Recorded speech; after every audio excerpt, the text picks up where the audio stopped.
Кичево ќе учи од Штип како да привлекува инвестиции од страна. Во Штипската тир зона веќе работат 2 странски компании, а наскоро соработа ќе започне и третата. Па овдешното искуство ќе биде урнек за кичевските бизнисмени.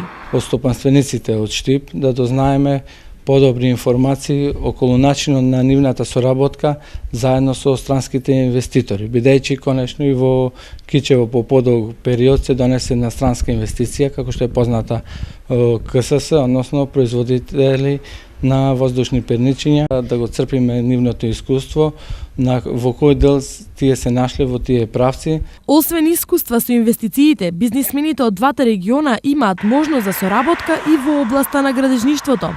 Ќе отпочне за некој месец изградбата на регионалниот пат и автопаско решение до Кочани.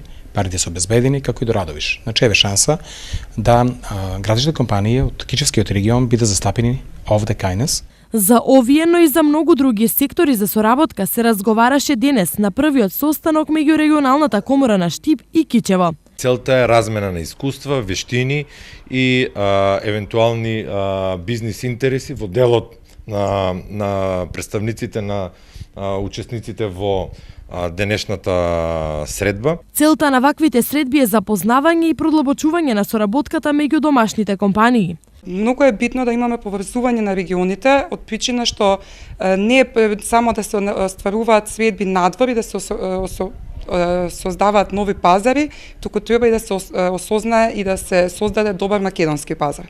Инаку на претходната средба меѓу бизнисмените од регионот беше заклучено дека најголемата пречка за развој на економијата на истокот е лошата инфраструктура.